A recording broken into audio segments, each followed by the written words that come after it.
अस्सलाम वालेकुम, my name is doctor Binesh and I am consultant audiologist. आज की वीडियो में हम बात करेंगे about hearing loss in children. बच्चों में क़ुव्वत समात की कमी एक बहुत इम्पॉर्टेंट टॉपिक है जो कि जिसको इग्नोर नहीं किया जा सकता।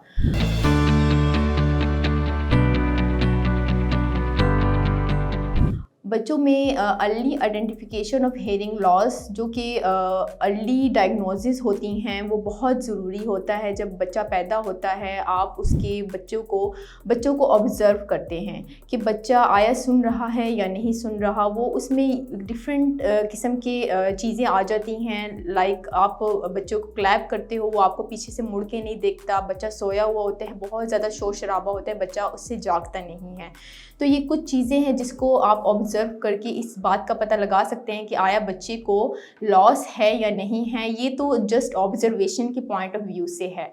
इसके बाद अगर आप बच्चे का अगर आप उसको चेक करवाना चाहते हैं तो इसके लिए हेयरिंग स्क्रीनिंग बहुत ज़्यादा ज़रूरी है। कुछ बच्चे जो होते हैं वो टाइम पे रिस्पॉन्स नहीं कर पाते, जो कि लाइक बड़े समझते हैं कि ये बच्चे का जो कान है वो ग्रो नहीं कर पा रहा, सही से ग्रो अप नहीं हुआ इसलिए वो नहीं सुन रहा। हालांकि ये बात दुरुस्त नहीं है। बच्चे के हेयरिंग लॉस का ताल्लुक उसके कान की ग्रोथ के साथ उसका कोई ताल्लुक नहीं है। जो बच्चे की हेयरिंग लॉस जो होती है उसका ताल्लुक ऑडिटरी नर्व के साथ होता है।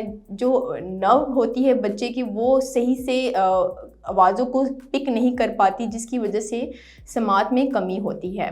तो ये जो चीज़ें हैं ये सारी फैक्ट्स हैं जिसको आप बग़ैर इग्नोर किए बच्चे का हेयरिंग स्क्रीनिंग लाजमी करवाएं।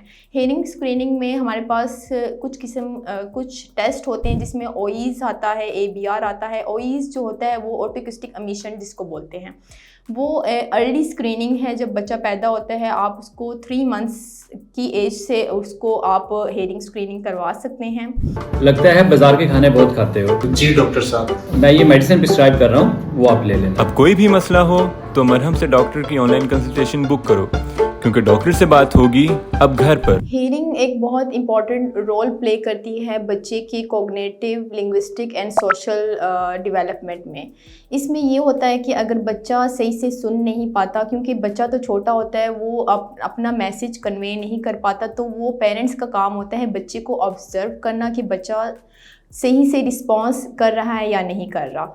इसमें कुछ जो लोग होते हैं वो बिल्कुल बच्चे को इग्नोर कर देते हैं। वो उनके जो ग्रैंड पेरेंट्स होते हैं वो इस चीज़ को फोर्स करते हैं उनके पेरेंट्स को कि नहीं, बच्चा अभी छोटा है तो आगे जाके वो सुन लेगा। ऐसी बात नहीं होती। बच्चे की हेयरिंग एज ही 5 ईयर्स तक होती है। उसके बाद आवाज़ जाएगी बच्चे को तो वो उस चीज़ को स्पीच एंड लैंग्वेज डेवलपमेंट नहीं होगी। सुन तो लेगा लेकिन उसकी स्पीच फिर भी सही से डेवलप नहीं होगी अगर हेयरिंग लॉस होगा। हेयरिंग लॉस में ये होता है कि अगर बहुत ऊंची आवाज़ें बच्चा सुनता है तो वो इस हद तक होता है कि बच्चे की स्पीच डेवलप नहीं होती है उसमें।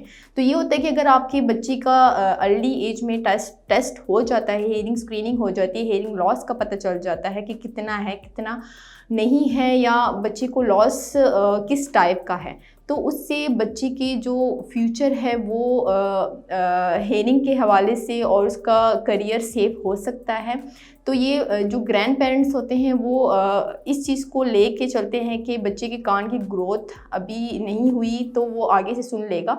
आपने जस्ट बच्चे को ऑब्ज़र्व करना है, उनके रिस्पॉन्सेस चेक करने हैं कि बच्चा रिस्पॉन्स कर रहा है या नहीं कर रहा। अगर बच्चा रिस्पॉन्स नहीं कर रहा तो आपने सबसे पहले जाना है ऑडियोलॉजिस्ट के पास। आपने बच्चे के टेस्ट करवाने हैं, जो जैसे मैंने आपको इस टेस्ट के बारे में बताया कि वो ऑटिस्टिक एमिशन टेस्ट है, ABR टेस्ट है। ये 2 किस्म के टेस्ट के स्क्रीनिंग टेस्ट हैं, ये आप अपने बच्चे के करवाएं ताकि बच्चे के टाइप ऑफ लॉस का पता चले, डिग्री ऑफ लॉस का पता चले और उसकी अर्ली ट्रीटमेंट हो सके।